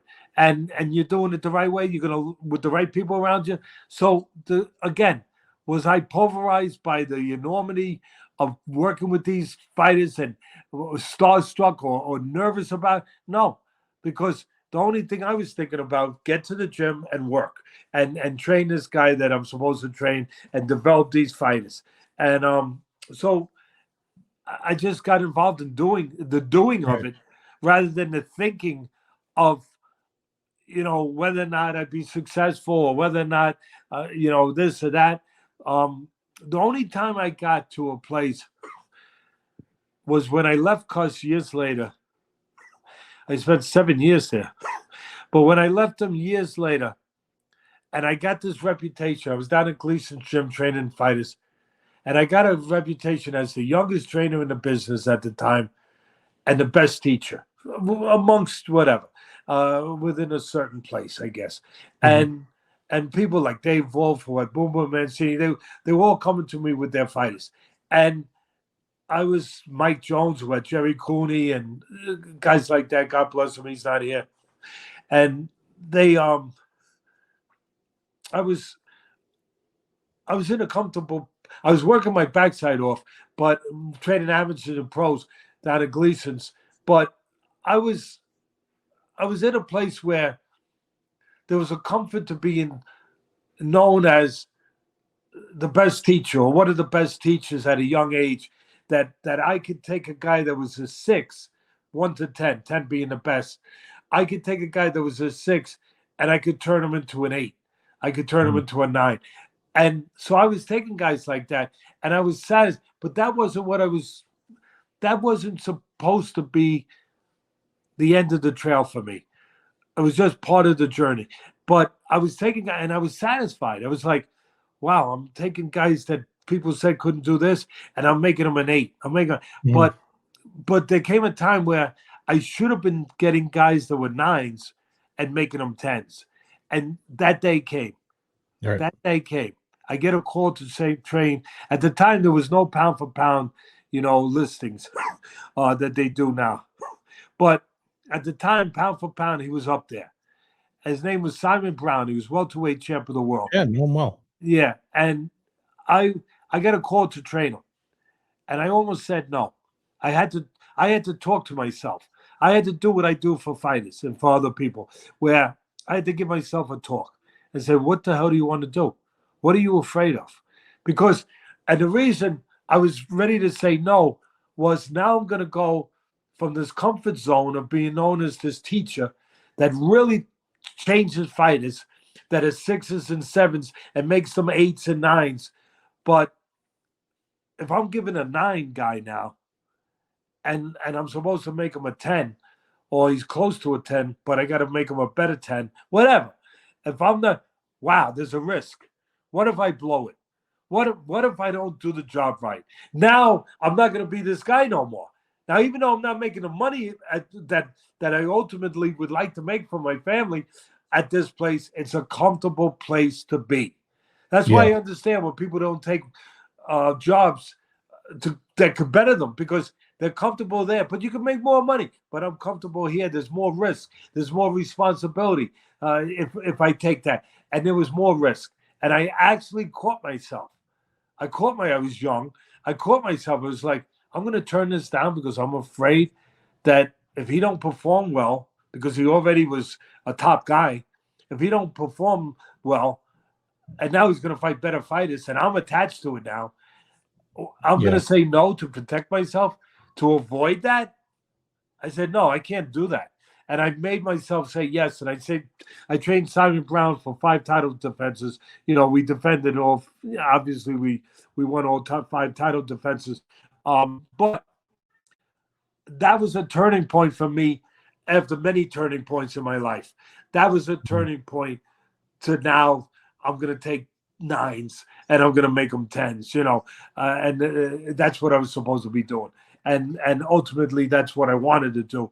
But I had to get over that place. So again, it was a great question.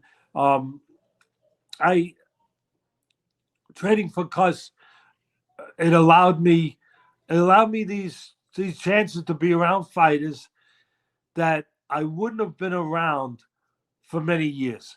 If I was ever around them, I think I would have eventually got there.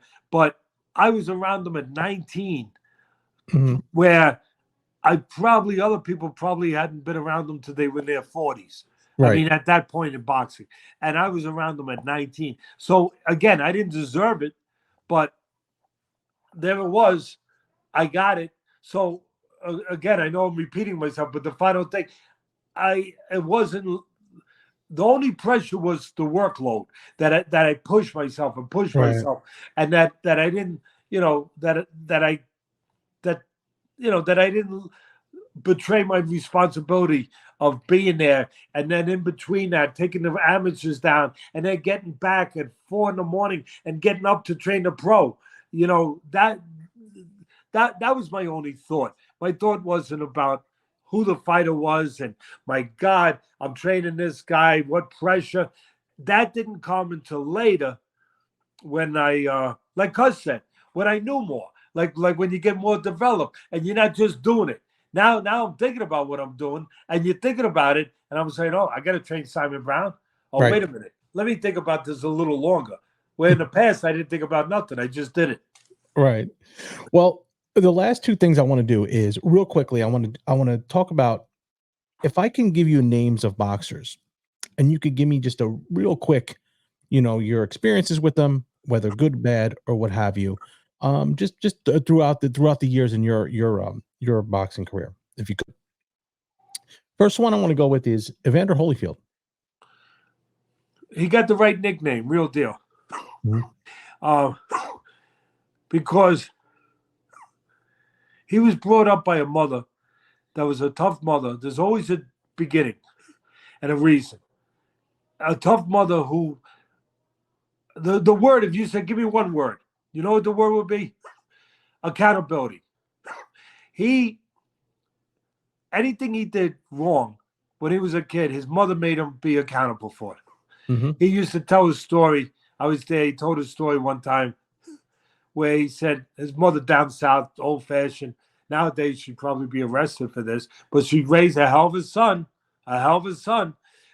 She would take him in the back into a little shed and pick out one of those what do they call them? Switches. Switches. Pick out a switch. Which one you want? Which one? You want this one? No, you want this one because they're gonna go to your rear end, and then whatever he did wrong, he paid a price. Accountability. Right. He that facing what you have to face, not having someone get you out of it, not being able to con your way out of it, not being able to to whatever to get bored out of it, facing what you do and doing what you do and facing the consequences. That made him the fighter that he was. That was him. You could talk about he was a good offensive fighter when he was good. You could talk about Georgie Benton did a great job with him. The Duvers matched him right on the way up. Everything else, the heart that he had, the lion heart, all of that. But it all, for me, that's where I connect. I connect to accountability. That made Evander Holyfield the real deal. Okay. George Foreman. Genius, special man, and metamorphosis. He went from a moth to a butterfly, or vice versa, whatever. He he reinvented himself, but a guy that a guy that learned the truth. That learned the truth. The truth wasn't about being big and being powerful and being intimidating like Sonny Liston, was he knew what he was doing. He knew he was intimidating guys, uh, staring guys down, breaking guys. He found out that wasn't the truth. That wasn't the best you could be. That wasn't the key to the garden, to the gate of eternity, to the gate of great wealth, to the gate of everything. What it was facing the truth, actually coming to terms with who you are, that not who you're trying to pretend to be or projecting to be for the benefit of what the benefit is, but the truth of finding out that everything you're trying to posture yourself as, you actually could be. You don't have to posture yourself as it. You don't have to depend just on power, on a stare. That you could actually be that. That you could actually, that is the real strength. That is the real monster, because he was a monster. But the real monster is finding the truth that you're the one who's in charge of that. It's not the stare, it's not the power. It's you. It's the essence of you. It's you.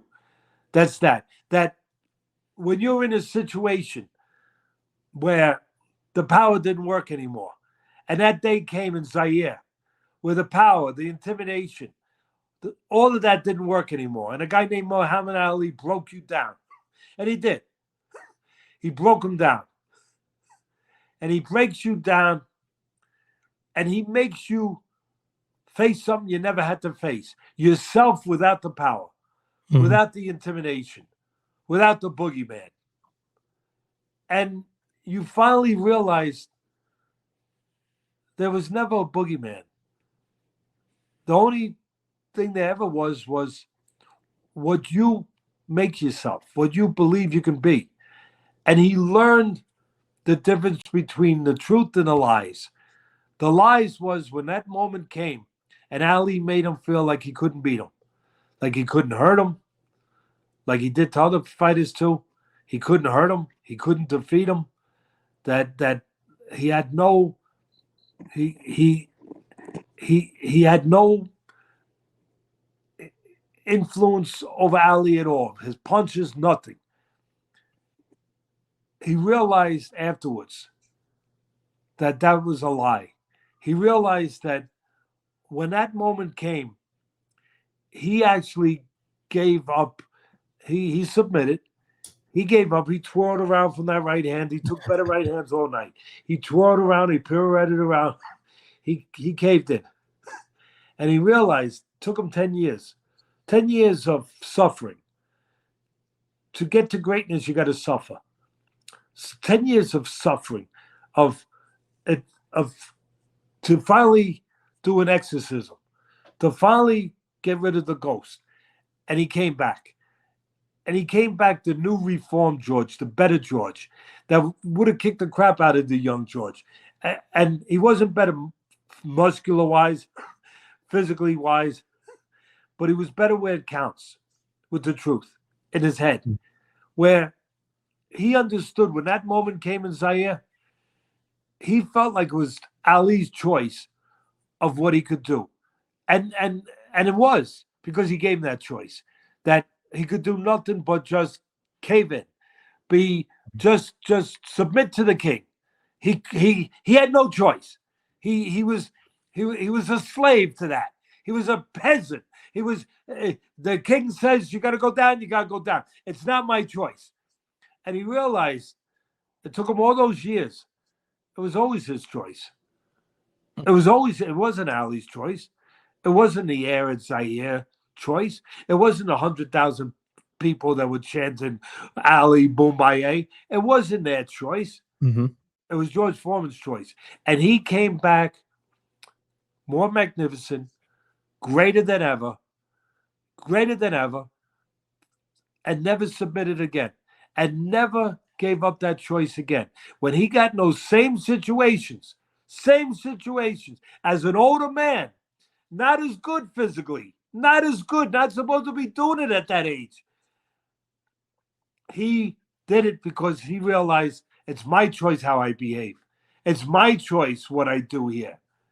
And to do that, to face that, to come out of the dark into the light, to come out of the rain into the clearing that he came out of, and he really did. To do that, you got to be great. You almost have to be chosen, but you have to be great. And everyone thought of Ali as the chosen one, and he was. Ali was special. He pioneered things. He like I said, the word I used earlier, he transcended the sport, and in many areas, Mhm. socially, everything. But Foreman was a chosen one too, because he chose his own path. He found his own way. He Mhm. realized that yes, when these things happen, these very difficult things happen, is our choice of what we do with them. And I just couldn't have more admiration, more respect for anybody. Obviously, I think I just displayed it.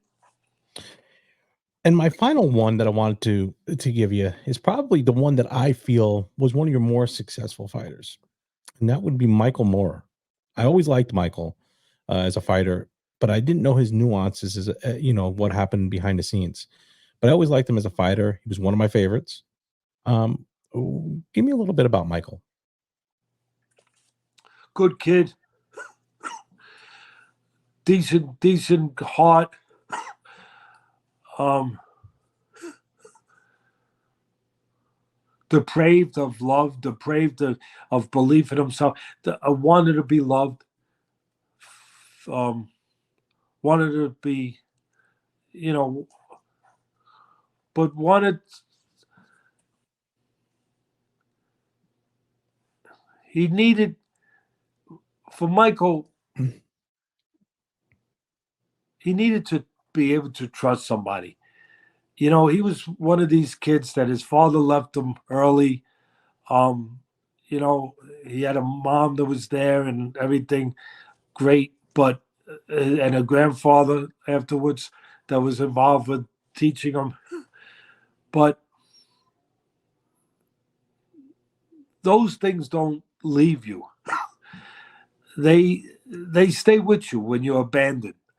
And when you're abandoned, even though you're too young and but it still touches you. And you're missing something. What are you missing? Well, you're missing the ability to trust people because you were abandoned.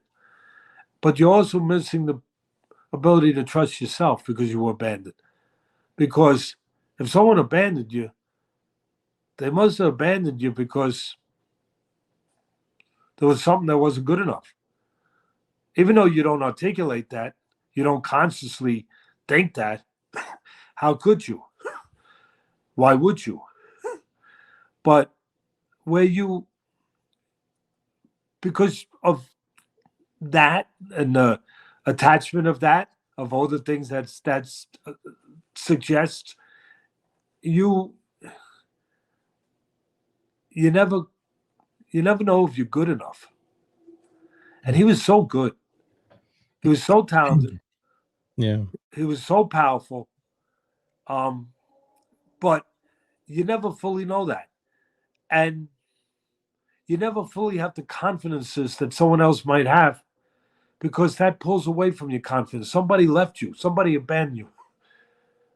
It's hard to be confident through that, through everything that leaves behind.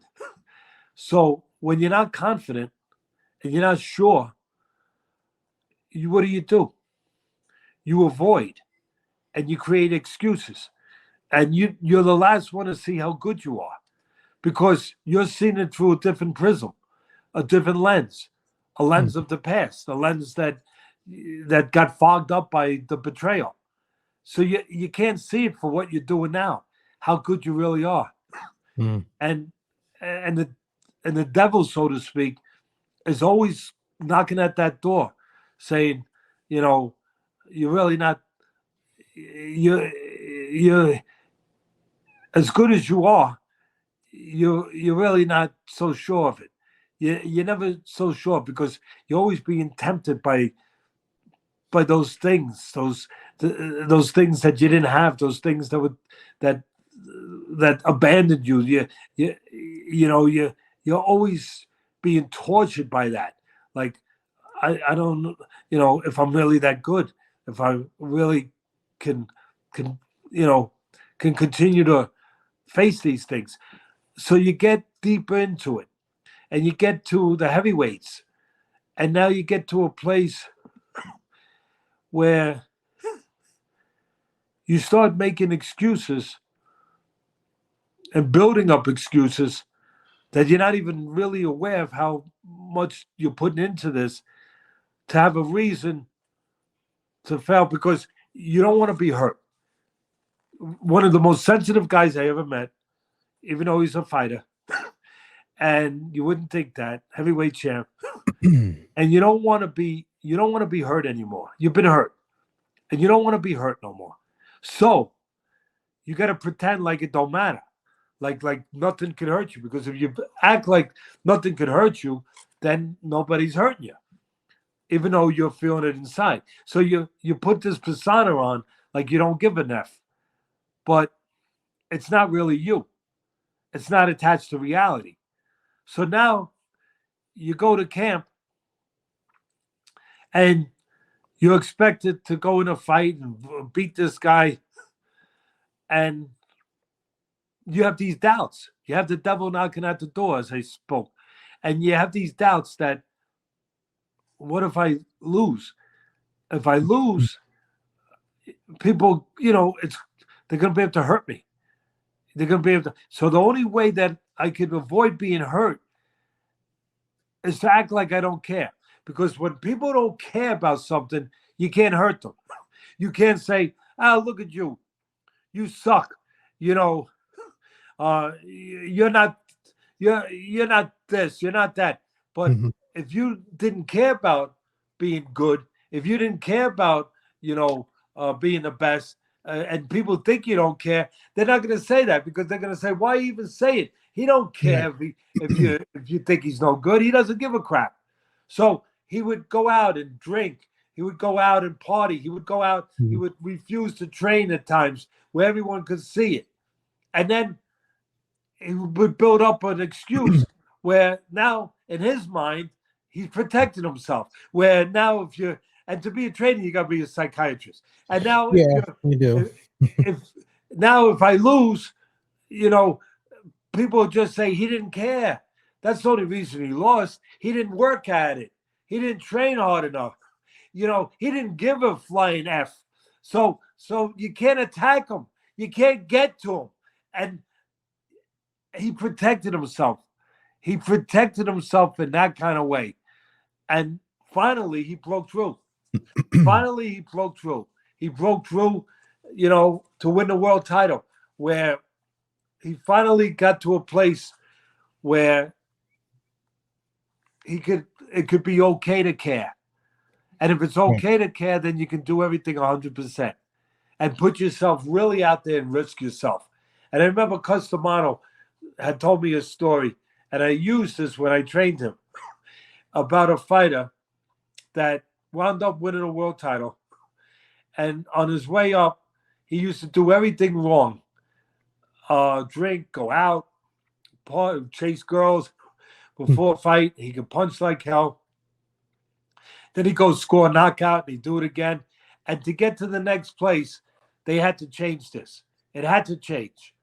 And he was getting away with pure power and talent, but it had to. And he was doing it because he was a fractured guy in these kind of ways, as strong as he was in other ways. And he was doing it for the same reason. And Cuz told me he was doing it to have an excuse where people would say, "Oh, he lost because he was partying," instead of it being on him. He put it on something else, Mhm. and he escaped. And Cuz would say, "Human nature is a genius. It finds ways to be great. It finds ways to escape greatness, and to find ways to to avoid pressure and to survive." And he was right. And so he said that what happened with this guy to turn it around was one day what he used to do, the fight I'm talking about, that Cuz talking about, he used to do everything wrong, and then he would sneak into the gym at night to train like an animal to make up for it, where nobody knew he was training. So when he went in a fight, if he lost, they thought he wasn't in shape, but he won because he was in shape, and he knew he had to be in shape, and he was afraid not to be in shape. So these two differing you know, alternating currents were working at the same time, and it had to get straightened out. And through fate, whatever, it got straightened out. Where Cuz said he would train at night, sneak into the gym, had a key, and then Yeah. during the day party. And one day he's sneaking in, and an old man, a boxing guy, saw him sneaking in, and he said, I know who you are." And he said, "You don't know who I am, old man. I know who you are, and I know what you're doing." "Well, you don't know what I'm doing." "Yes, I do. And I'm going to tell everybody. I'm going to tell everybody what you're doing." And he said that was the day that he stopped living two lives, wearing two masks, and he committed to one thing. Instead of having excuses to lose, in case he lost, have a reason and put it all out there and put a gamble on himself and have a reason to win. 100%. And I used that same thing with Mora when I became his trainer. That same sort of approach. That No. I know what you're doing. I know what you're doing, Michael. And you really are a good fighter, a heck of a fighter. And if you would get out of your own way, you'd be champion of the world. And let yourself be what you're supposed to be. But you got to commit to it. And there is a risk. I'm not going to lie to you. I'm not going to lie to you. There is a risk that you put it all in. You do what I'm saying. You pull in. You're not good enough. Some people are going to say whatever they're going to say. There's no doubt about it. But there's also a greater risk. There's a risk of you living the rest of your life in a world of regret.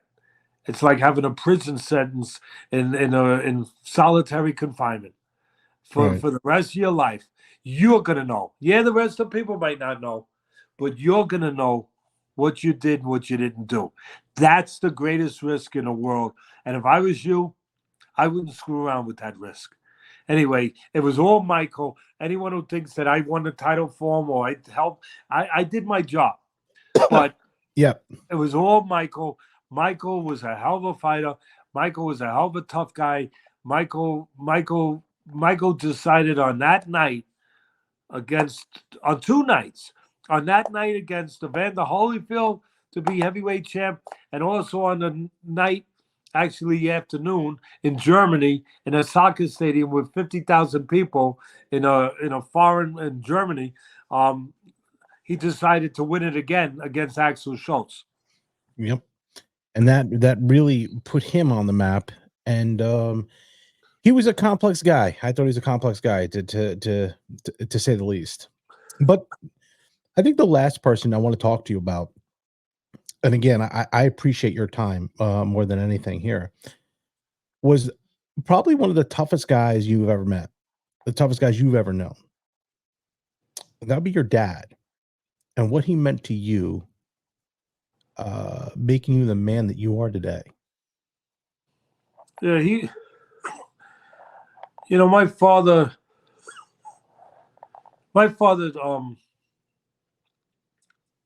he was the toughest guy I ever met. I never saw him throw a punch, um, but I didn't have to. You know, he he faced every day whatever it was with you know, no excuses, nothing. He um he believed in keeping your word no matter what, and that could be mandated. You could be mandated to that alone could mandate being a tough guy to keep your word in the world every day. No matter how things change, no matter how inconvenient it became after you made your word or you gave your word, and it happens. It happens a lot, and it became very inconvenient and hurtful, and money wise, in in other ways where you could put yourself in danger, where you could put yourself in a bad stead uh, with people. You could put yourself, make yourself less popular with people, which which to some people is more important than money, to be popular and to be liked. Uh, but so he, no matter what it was, nothing ever kept him from keeping his word and his commitment to the point where I don't know if I'd ever going to see that again. I mean, there's a man who lost his son. My brother was 5 years old. Back in those days, open heart surgery was a difficult thing. And my father made the decision, along with 5 other surgeons, that he needed this surgery. There was no doubt about it. Otherwise, you'd only live to be about 16. And they did it. My mother trusted him, completely, of course. And went in there, got the surgery done. He didn't do the surgery, of course, it was his son, but he was there watching it, observing it with 5 top guys. And he died on the operating table. Oof. And my mother wound up for a while. Beautiful, beautiful woman, smart woman, gregarious woman, greatest personality you ever met. Everyone loved her. You know, Teddy Atlas has a fax machine. Teddy Atlas wanted to prove that he's a dinosaur. I am a dinosaur. I still do faxes. Fax machine. I just shut it off. But my mother, when that happened, she took a blanket. I mean, a great woman, took a blanket, went to the graveyard, and had a went through a difficult time where we all got separated, living with different people for a little while. We got back together. Didn't last too long, but she went through that. And talk about a tough guy. You talk about some people think this is heartless, but I'm not afraid to say it because I know what it is. But that day when that happened, you can only imagine what it did to my father, and it did that to my mother, and what that did to my father. On top of it, giving his word, not his word, but just saying, "Yes, we have to do this," and they did it, and he dies. That day, my father had an answering service. They didn't have beepers. They didn't have all that fancy stuff. Had an answering service that patients would call. Other doctors, they wouldn't do house calls, most of them. And if you had an emergency, they told you call the office. You didn't call an answering service. You call the office, and the office would say, go to the emergency room. Doctor's not in, or come in tomorrow. Not my father. My father felt that it was his responsibility to be available. And that's what he did. So his son dies. Nobody knows at that time, right? Mhm. Other than the ones that knew. My brother dies, and he gets a call from his answering service at home, telling him that one of his patients, a young, the mother is an older woman that's also his patient, but it was the daughter of the mother, Mhm. and she had an infant that was very sick. Um, I'm trying to remember what it turned out that it was, but it was very sick, uh, and some fever attached to it, and whatever else was going on, very high, like high enough to be very dangerous for a child of this age. Mhm. And they call my father. They don't know my father's son just died. They call him up, Dr. Atlas, so and so daughter has an infant. This is the situation. My father goes there and does a house call and takes care of the baby. And call it being a pro, call it heartless, call it whatever you want. He had the biggest heart in the world. A part of him died on the operating table when my brother died. But the part that didn't die fulfilled the responsibility of a doctor, a responsibility that he took on years earlier, that he committed to. And when a sick person was very sick, and she was very sick, he answered the call. He put himself second, and maybe third. And I don't know what damage that house call. I know the house call might have saved that baby. I Mhm. don't know how much damage it might have done to my father. I don't. I can only guess. Mm.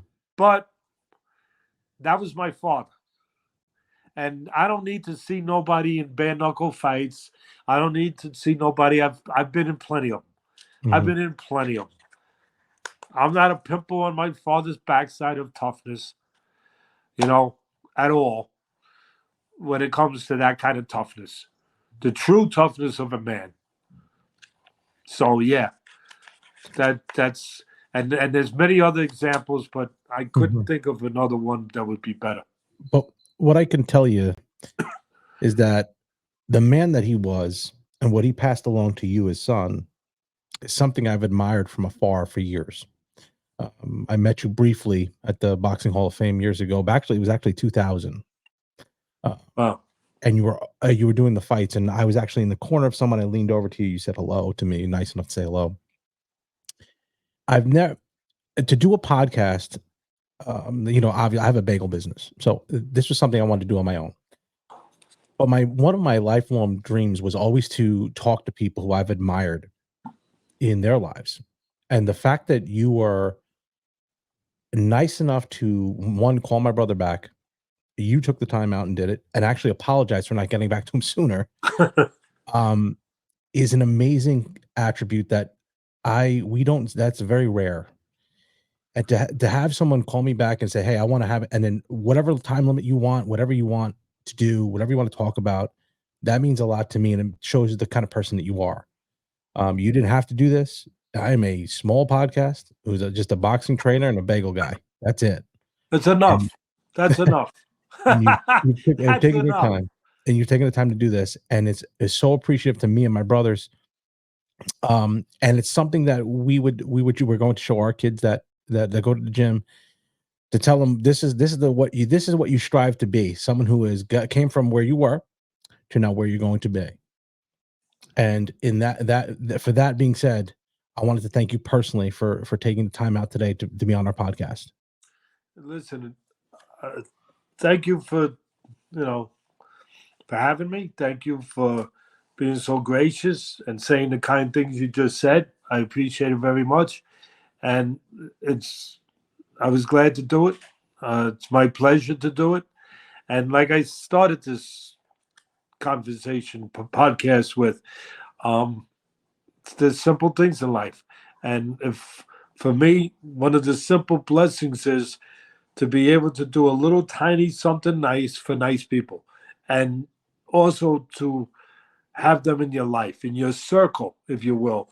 Um, if you could go through a day and have a sort of a passing of in your day of good people, and intertwining of good people in your day, you know what? It was a good day, and so it was a good day for me because I had that. I I had appreciate that that. with you and with that with your brother. And I appreciate that. And again, anytime you're in the area in Pennsylvania, please stop in, have a bagel, have a cup of coffee in front of our place. I love bagels. I love hot bagels. But then we have them all for you here. Oh, I appreciate that. Maybe that'll happen one day. I We hope appreciate. so. We really hope so. Again, Teddy, thanks a lot for everything, and thanks a lot for you being in boxing.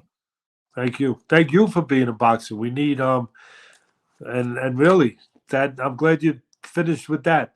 Thank you for being a boxer because we need good people to keep coming up you know, from from the ranks, if you will, whatever. But we need It's kind of like at wartime. You need new people to go in the front lines, to fight that fight. And we need new people, right people, good people to fight that fight in this sport. We really do. Obviously, what we talked about is pretty good evidence that we do.